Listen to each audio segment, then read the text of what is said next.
Hey guys, it's Amberstorm here, and today I am back with my trailer analysis for Fire Emblem 16, or Fire Emblem Three Houses, whichever one you want to call it. I am a little late on this, unfortunately. I got bogged down by other stuff. I did a whole I did a whole live reaction to the conference, but I decided not to upload it because it got a bit too insane. Chairs were thrown around. But yeah, that's not what we're here to talk about. We're here to talk about Fire Emblem 16. So I will be doing a trailer analysis of this. Just kind of, this is going to be a trailer, and I'm also going to offer some, like, opinions on stuff and, like, throw in some theories as well. So we're going to watch this. I'm going to boost up my volume. Long ago, the divine Seros received a revelation from the goddess, a gift to help guide the lost. Now, the goddess watches over Fodlan from her kingdom above, as the mother of all life. Okay, first off, I want to talk about this little bit of plot that we're given. Also, Christina V is voicing one of the lords, which is, I love Christina V, probably one of my favorite female voice actresses. But yeah, this plot, it sounds a lot like Radiant Dawn and Shadows of Valentia had a kid together. I'm not sure how to feel about it, but from what we're seeing, they really seem to be going for world building with this, which is fine. I'm always up for world building, especially after Fates significantly lacked world building. However, it's world building cannot beat poor gameplay. Path of Radiance is a pretty good example of this. So I'm going to be prioritizing gameplay, but from what I'm saying, if they are going for massive world building, especially since all of the lords have confirmed last names, I'll be fine with world building, but like I said, gameplay is still the most important factor. The arbiter of every soul. I can just say, you're going to get a later shot, but this goddess chick, she looks disturbingly like Mila, like almost like straight up a rip of Mila. We get the name, Fire Emblem Three Houses. Not a huge fan of the name, but so we get our. I'm actually gonna. Go ahead. Yeah. Okay. So, we are confirmed to have three lords: Adelgar, Dimitri, and Claude. Claude is best boy. But yeah, so we get the first bits of our battle screen here. I'm gonna keep going back, and so we have these arrows here. I'm gonna use my mouse just to do this because I obviously can't point. But yeah, they're each of these are pointing towards the different units. We can see that this is. I'm assuming that this is likely where they can target. Because if we just look at the arrows, if we assume that they're 5 move, we have 1, 2, 3, 4, 5. 1, 2, 3, 4. 1, 2, 3, 4, 5. So they can target all these guys. Oh, that was a bit of a voice crack there. Yeah, so they can target all these guys. So it does line up, which I really like that they have like the arrows that just point to they can target this character, they can target this character. But then we have this guy right here, who we later figure out, at least in the trailer, is named Blythe. And Blythe is the NU. He's confirmed to be the NU, but there's also rumors going around that Blythe, or I'm just going to call him Blythe, but the MU is going to be a Jagan type character, which I think could potentially explain this this reasoning why they aren't pointing to them. Maybe they don't deal any damage to him. We later see that he does have damage dealt to him, but maybe it's just they only point to characters that are in danger. Maybe they don't point to characters that have 0% hit or don't deal any damage to. But we can't tell because we can't see how much these guys do to MU here. The other option is that MU is using a skill like Shade potentially, which means he can't be targeted by enemies. Like, they can't see him or something like that. So those are the two options that I'm thinking of. So either they can't damage him, which would make him a Jagan, or he's using a skill like Shade. But I definitely like this idea that it can point to every single character. Like, every enemy points to characters that they can do damage to. I like that a lot. Wait, 1, 2, 3, 4, 5. Yeah, no, they can't reach Adelgar. Adelgar is a really weird name, by the way. So now we have our arts menu. We can also see that Adelgar is using axes. We learned that Adelgar has swords, axes, um, which is interesting for me. Just because Adelgar seems to, at base, have swords, axes, and as we can see, magic. I think most Fire Emblem fans will tell you that swords, axes, and magic is innately kind of overpowered. I really can't see her having all three of those at base. So either she's the Jagan, or magic means something else. Potentially magic has no maybe she has no magic, but magic just shows up on the display listing. It's a little lazy, but they could be working to edit it out. The other option is, and this is an option that I was talking about with CJ before, is that they streamline things like rally magic into, or rally skills into support type magic. Like you have a rally defense spell, or you have a rally speed spell, which would make sense because we see a little bit of skills later on, and I think that would actually be really interesting if the rally skills were turned into magic, if they were going to bring rallies back. But at the same time, and I was talking to Gray about this, they seem to be bringing back a lot of the Echoes format. And I'm moving my hands around, I don't even have the face cam on. But they seem to be using the guidance system with magic. That's a completely separate thing. They don't just have tomes. But we see a tome later on, which I find very interesting. That we see a tome. And that's part of the reason why I think that Adelgar doesn't actually have magic with her. Because we do see a tome unit later on the screen. But no, so if they're going with the Gaiden ones, combat arts, I think I've mentioned it before, but I kind of like the idea of combat arts in theory. Berwick Saga does a fantastic job of this. Skills like Desperation, Pulverize. Desperation is honestly one of the best skills in, like, Berwick Saga. If you consider Berwick Saga Fire Emblem, I consider Desperation one of the best skills because it's such a unique skill. For those of you who hadn't played Berwick Saga, Desperation confirms that you will make a follow-up attack. And you get plus 20% hit, but your defense is lowered to 0 and your opponent has 100% hit. So it's a really risky situation, but it's still a really, really useful skill in other situations. And I think skills like that are really cool. I wasn't a huge fan of the Echo skills personally because most of them were just like add to attack, add to crit, add to defense. Very simple, boring things like that. And I hope if they are going to go with combat arts, that they really flesh it out more. That they give us some more unique combat arts. So yeah, things like that. Also, on the subject of combat arts, I'm just not sure if the combat arts are going to come from weapons, like Shadows of Valencia, or what I mentioned before is, I mentioned something like it being like magic, and where every character has combat skills that they learn through leveling up, and then maybe you could also get combat skills through weapons as well. So make combat skills arts like magic. That's something that I theorized that I would like if they were going to do combat arts, but we'll see. There's no confirmation because we don't obviously see the combat arts menu or magic menu. A lot of this is theorizing and me bringing up stuff that I would find interesting and just looking stuff over. And then we have the formation, which we'll talk about later. So, alright, so now we have our first look at the stats screen. So, we aren't really sure. I think the thing that everyone kind of pointed out about Adelgar, aside from her name looks like Edgelord, which is an absolutely stupid comment, and I'll talk about that later, that is that she has 0 attack speed. Obviously, there is no way that they're going to give a Lord at level 3 0 base speed. So this is making me really happy because first off, we have weapon durability coming back. And that's really cool. I really like that they're bringing weapon durability back. They seem to be a lot more of the traditional Fire Emblem weapons as opposed to all like the extra effects that the Fates weapons had, which I find cool. I find interesting.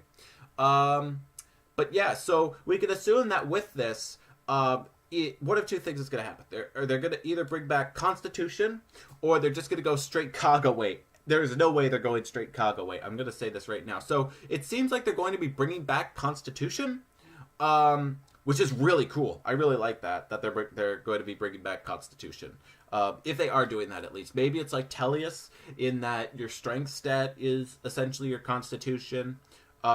In which case, I don't know. We obviously don't know what her base speed is, so we don't know, and we don't know how much the Steel Axe weighs. If we go off basic assumptions, though, we can assume the Steel Axe will maybe weigh about 12, 13 units.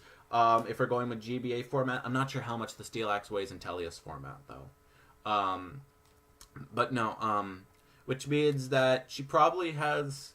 I'm assuming she has 5 skill. We can assume she has 5 skill based on how she has 5 crits. So if we assume maybe she's a more durable lord and she has like 5 AS, we could assume from that maybe she'd have like 7 con or something like that. This is all like me just shooting stuff off, but I'm hoping they bring back Constitution. I think that'd be really cool.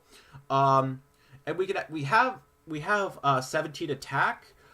Which means that going off of the Steel Axe having usually about an average might of maybe 12 or so, we could assume that she has maybe base 5 strength, which is a little low, but we don't know how well or strong enemies are in this. And it also seems like this is the early game.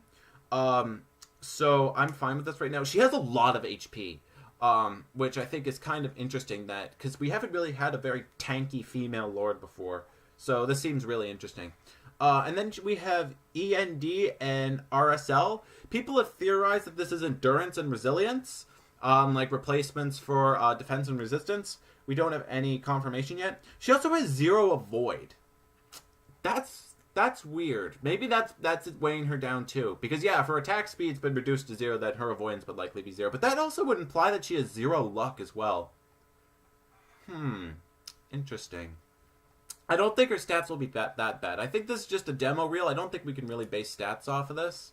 But yeah, as you can see, we have steel axe, iron axe. So she has swords and axes at base. We don't see her base weapon ranks though. But we do see that she is aristocrat, so she isn't just a basic lord. To measure your work as an instructor. Okay, so now we have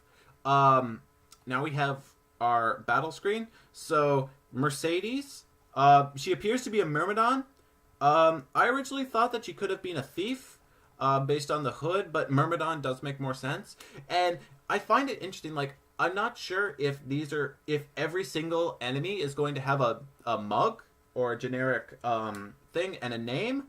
But if they do, that makes me kind of nervous about it, because if every single unit is going to have a unique name and, like, a slightly modified portrait, is that going to mean that the enemy count is going to be significantly lower per map? What I'm hoping is that this is just a training map and these are just some like story characters or things like that. But we see later on that it also has that mug. Another generic has that mug. So I'm just kind of worried that having every single enemy with a unique name and a unique portrait, I'm just a little worried that that's going to cut down on enemy density, even though we have 4 enemies in this vicinity, which is a decent amount. So on this is where I get a little worried, but I'm going to trust intelligent systems not to be the dumbest people in the world. We have 67 hit rate with a Delgar with a Steel Axe. We can obviously assume that as a Myrmidon they'll have higher avoid. The thing that everyone says is it's the weapon triangle, about lowering it by maybe 15% or so, something like that. But at the same time, I'm looking at it and thinking there's no indication of the weapon triangle. And I caught this when I talked about Shadows of Legend. There was no arrow indicating like an up or down. Like weapon triangle has always had an arrow, or in the more recent games, they've always had an arrow pointing up or down, indicating the weapon triangle. And the fact that I don't see any arrow pointing up or down for the weapon triangle means that they're either just going off the assumption that people know the weapon triangle by heart, which is kind of weird. It's not very welcome. It's not very welcoming to newcomers. That like people would just see this and say, "Why the hell?" But I assume there'd be a tutorial for weapon triangle. But if they're just getting rid of weapon triangle and that's just your straight up hit rate, oof. FE6 called it once its hit rate's back. But no, I am really hoping that this is just weapon triangle, or this Mercedes girl has extremely high avoidance. I'm assuming I'm assuming that it's weapon triangle, but I just wanted to point out that there's no indication arrows. And this is where it gets crazy. This is where it gets really crazy. Also, just one thing I want to point out.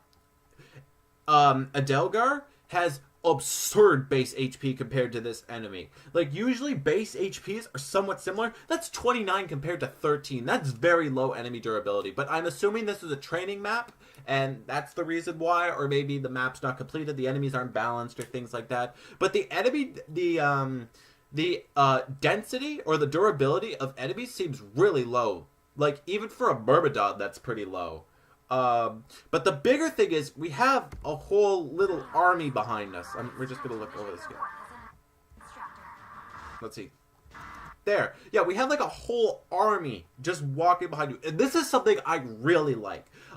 It just appears to be aesthetic with the exception of one later thing that I'm going to talk about. But I really like the idea of every single unit in the army being a commander in the army. Instead of just having 16 units go against the world, now you have, we later see it's actually 16 units per squad. So every unit has a small little army. And it actually reminds me of an old comment I saw on when Ringorn did his Berwick Saga stream. I think it was Har who mentioned, or it was either Mossman or Har who mentioned that it was kind of like each unit at endgame was kind of implied to have like a little squadron with them, but they were just the sole representative. And I kind of like that. And this is a really cool idea to just throw in this, throw in little like squadrons, because it really makes you feel like you're an army, and it brings up war a lot more, because you're not just like the Hoshidan strike force where 20 people infiltrate an entire country, beat down an entire army, and kill the king. You're a whole actual army now, and I think that's a really cool aesthetic change. I'm assuming a lot of people are going to like it. I haven't really seen any huge reactions from it yet, but I'm assuming that there's going to be people like, I don't like this. And now we kind of have a better show. We have Dimitri, who is another unit who is another one of the lords, and this is also what's making me think Adelgar is going to be like a really beefy lord, because we see Adelgar has 29 HP, Dimitri only has 19. That is crazy. So it's really making me think that Adelgar is almost like a fighter type lord, which a female fighter type lord is something we haven't really seen much of, so I'm really interested in that. But yeah, this is also making me think that the weapon triangle is existing, even though there's no arrows, because we see the blue, or the Dimitri's hit rate is 100%, and he's going up against an iron sword, so that's really making me think weapon triangle. They just aren't showing it, or Dimitri just has really good skill. He does have 8 crit, which implies he has very high skill. And this enemy, the Kingdom Soldier, he appears to have, once again, 19 HP, which is a little higher, so we could assume that maybe the Myrmidon was just really, really, like, not bulky. But then Dimitri's also dealing more damage with an Iron Lance than Adelgar is dealing with a Steel Axe, which is interesting. Either Dimitri has really good bases, Adelgar has really bad bases, or this is later in the game when damage values are increasing. And then we get the Chad. We get Claude. Oh, his design looks so cool. I love Claude's design. It looks really cool. We could see that Claude, you get the whole like arrow thing, people draw back and fire. That seems really cool. They obviously can't counter. Ooh, that brings up something very interesting then. And yeah, so I think this might be early on, because enemy durability seems off the board here. You got like 13, 19, 14, so I'm not sure. But yeah, bows seem to have lowered might though, and I think I know why that is though. They seem to have good crit though, or at least that's just Claude having like really good base skill. And then we get, I'm gonna just bring up the cutscenes because they're there. I really don't like the cutscenes. I don't like the Echoes cutscenes at all. I think they're very choppy. I would much rather prefer the Awakening cutscenes, because I actually think that those looked really good. But yeah. Such a brutal, irrational world we live in. Some believe the crests token. All right, and then we get this. So there's a couple of things I want to bring up with this. First off, we got Adelgar here. So obviously, we'll have Blythe over here, and we'll look at him in a second. But we also have this other archer here. I don't think this isn't Claude because, like, if you've seen Claude's portrait, this looks nothing like Claude at all. Because, you know, Claude's black. But no, he seems very more serious. So this is making me think that we're going to get more than one archer early game, or that Claude is going to join later on in the game. But if we go back,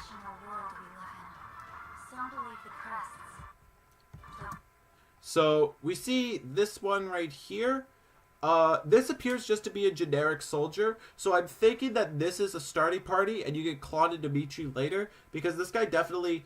I'm not sure. It's either a soldier, and they're bringing the soldier class back, which is cool, or it's a very lightly armored knight, which would be a lot more lightly armored than we've seen in the past. And then we have Tome. We have a Tome right here. And this is what's making me think that, like I said before, that magic, it might just show up on the menu because it isn't refined yet, or support magic is existing, because we have tomes right here. So either maybe you just have a basic tome attack that hits res or something, and then you have stronger magic that can hit HP and deals more damage. Those are the options that I'm thinking of right now. So yeah, now we have Blythe.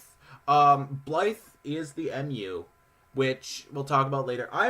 From what I've heard, he seems to be more silent, which I think is great. I love not having MUs as very important characters. I think the less important an MU is, the better. Yeah, that's just my personal philosophy. And Blythe, he has less HP than Edelgard still. I'm going to keep bringing up that Edelgard's HP is absurd. I'm going to keep bringing this up because I really think that she's going to be a durable lord, which I think is really interesting. So once again we have the battle screen again, and also I forgot to mention this before. So yeah, we have Blythe and we have Hilda. So once again, this is kind of me bringing up, like, I'm kind of worried that every enemy is going to have, like, a portrait and a name, which there's no problem in having a portrait and a name for every enemy. It gives them more personality, and I think that's really good. But, however, like I said, what if this affects enemy density? Because you're going to have it to do characters and names for everyone, so they might just be like, well, we'll just put less enemies on the map. Which is, I don't like it. But if the enemies are placed well, if the enemies are placed perfectly fine, then kudos, it's fine. The other thing that we see is that that even though Blythe is attacking at one range, Hilda can counterattack at one range, which means that 1 to 2 range bows are likely coming back. And I'm fine with that. I think it's a little bit lazy of a boost to bows. The only real thing that I can think of happening is if bows just innately have close counter built into them, where they can counter at 1 range, but they can only initiate combat at 2 range. Which would be interesting. I'm not sure how that would work though. Like, I don't know. I'm just spitballing, but 1 to 2 range bows, it's fine. Yeah. But the more important thing is that we have this right here. This looks like Wrath, which means, and if we actually go back to right about here, we can see that is Vantage. That is Vantage. That's absolutely Adelgar having Vantage. So yeah, that's really interesting. That skills are going to be returning, and they seem. I'm just looking at this, and I'm seeing that it doesn't really appear to be a classical. Vantage really isn't a lord skill. If you remember, like, the lord skills were more they weren't like Vantage. Vantage has traditionally been a Myrmidon skill in, like, 3DS games, but Adelgar's have it, which is making me think that they're going to go back to more like Tellius style skill systems, where the skills still exist, but every unit has, like, a personal skill that's just a normal old skill. Like, I'm trying to think, like, Tormod has Celerity. I think that's Celerity. I don't know. The one that gives you 2 move. Because I'm pretty sure Tormod has that. Like I said, I haven't played Tellius. But yeah, Adelgar has Vantage, which is really cool, which is actually going to make her, once again, tanks. Tanks, my dude. But maybe if she has Soul, that'd also be really cool. But yeah, Blythe seems to have Wrath. Obviously, we don't have any indication of whether this is just going to be what type of Wrath this is going to be. If it's going to be like Hero's Wrath, an increase, I'm assuming critical hit damage, because or combat art damage maybe when HP is below that amount, because that's how Heroes works at specials, and specials aren't obviously in mainline. Or if it's going to be more like the Tellius Wrath, where when your HP is below 50%, you get a metric ton of crit. I don't know, but it really appears that Blythe has Wrath. I hope they have manuals. If they bring manuals back from Thracia, or I guess like occult scrolls from Tellius as well, like that'd be really awesome.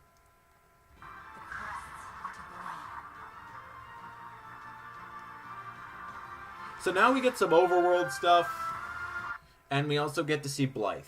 I'm gonna shoot something down immediately because I've already seen it come up with Adelgar. Adelgar's kind of just been this meme where it's like, huh, her name sounds like Edgelord. Edgelord is a stupid term. Edgelord is a really, really stupid term. I don't like it at all because it has no context to it. But it's just like, it's just something you say to like say like, oh, a character's edgy, so they're bad. Look at Velvet Crow, another character voiced by Christina V. Velvet Crow's design is very edgy. Edgy, I say this in air quotes. But Velvet is perfectly justified in everything, and Velvet's a great character. Like, just because someone looks edgy doesn't mean they're a bad character innately.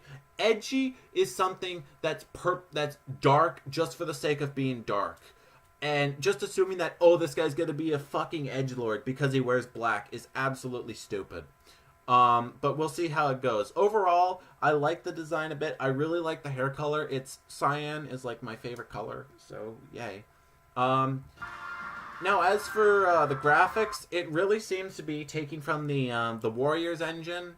But it seems, I think how we described it is it looks like the Warriors engine with less of a plasticky look to it.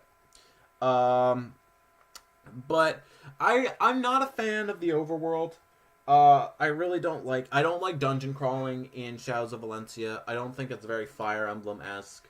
And people are going to say, oh, you just hate change. I'm fine with change. It's just, I think that dungeons and generic battles just kind of take away from the speed of Fire Emblem. Because the thing I like about Fire Emblem is that you can just go straight from chapter to chapter. There's no, the more traditional Fire Emblem games, like obviously when they introduced the world map with things like Sacred Stones, even though I love Sacred Stones, you just go straight from chapter to chapter to chapter. You don't have to worry about dungeon crawling or anything like that, and I like that. And so I'm not a huge fan of dungeon crawling, but if it's better than it was in Shadows of Valencia, I can see myself maybe dealing with it.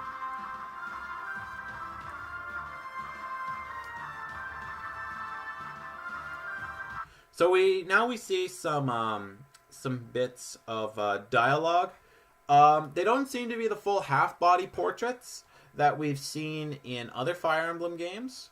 And this is making me wonder if it's... Well, I guess Fire Emblem also had ones like... Or Fates also had ones like these where they were just little ones. I'm not sure. I'm assuming they're going to do half-bodies because the half-bodies for all three of the lords have been shown. So yeah, I hope... Yeah, so negate that last bit. But yeah, she's talking about training. So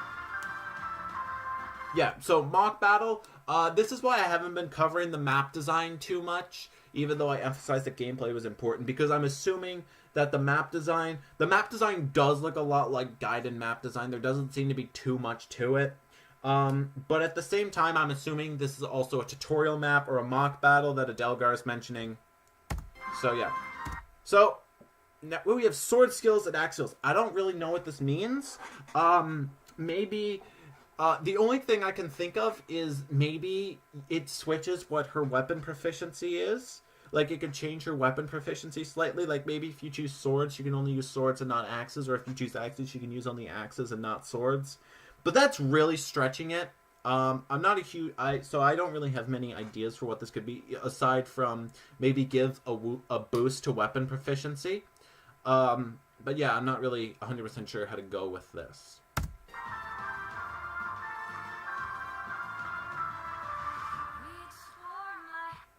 All right, so this is the part that I was mentioning. She looks a lot like Mila. I've also seen people say that she looks like Laurachel. I've seen people say she looks like good old Alencia. I'm seeing Mila. I'm seeing a lot of Mila, and she's also seems to be cuddling the sword. I originally assumed that this was their equivalent of the falchion, but as we see, and Gray also pointed out, we'll see in a couple seconds. But actually, we're gonna look at this. This formation, this is the formation command I was talking about, and this seems really interesting. I really like how this looks, but it really depends on what Intelligent Systems decides to do with it. Because if you're doing formations, you have so many possibilities. You could have formations that increase hit, like the basic ones that increase damage, like reduce damage taken, increase critical hits, increase hit rates. But then you go into the more advanced stuff. Like maybe certain formations make it easier to move through terrain. Like maybe if you have like more of a straight line formation, it's easier to move through forests because you're just going straight through. But if you have like a wider formation, maybe it's harder to go through forests because like your army's spread out, so you have to go through like a wider gap of the forest. Like things like that could be really interesting. But like I said, I'm expecting these formations to give very basic combat boosts. Like I'm expecting maybe this formation maybe reduces the damage done because you have your whole army in front of you, and Dimitri, I think that's Dimitri, is protected.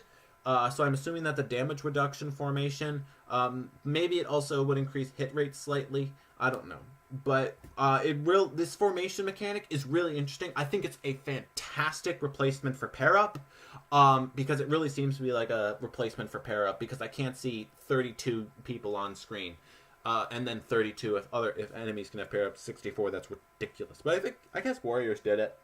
But no, I think if this really is a replacement for pair up, which I strongly believe it is, I think it's a fantastic replacement for pair up. So yeah. But it really depends on what Intelligent Systems is going to do with it. If they fuck it up, that's just going to be another gimmick mechanic. Yeah, it is Dimitri. So this appears to be the mage. This might be the mage that we mentioned before. It's kind of like white. I'm not sure if it's male or female. I can't tell. But no, that seems to be fire. Oh wait, I'm actually going to see if we can see any indication of HP loss from the mage. But no, they don't seem to show any HP being lost from either side. So we don't know if magic is going to consume HP. But I'm assuming if they're going to have basic attacking tomes and then magic that's more powerful, I'm assuming it's going to result in HP loss. And no, this is the kind of the interesting one that Gray mentioned. Alright, I'm going to be very careful with timing this. Okay, so it's kind of hard to see. There's a more high quality image. You could probably go look up this screen later on. But first off, people also brought up that this guy kind of looks like Duma a little bit. I don't overly see it because Duma has like green hair, so this is either really old Duma, which doesn't make any sense in the context of the game. But what Gray brought up is that if you look carefully at the sword, it's kind of hard to see because I have low resolution on right now because it's 480. It's not that bad, but still. This really appears to be the same sword. This whip sword definitely appears to be the same sword to the one not Mila was cuddling. Like, if you look at that and then kind of look at... I'm going to see if there's a better shot of the sword. Doesn't really seem to be a better shot of the sword. Oh, there, okay. Wow, that was actually a pretty decent one. There, okay. Yeah, so you see like the little spikes coming out of it and things like that. It kind of does look like the sword that not Mila was cuddling, but we don't have any confirmation of this. But I think it could be a really interesting thing if it was.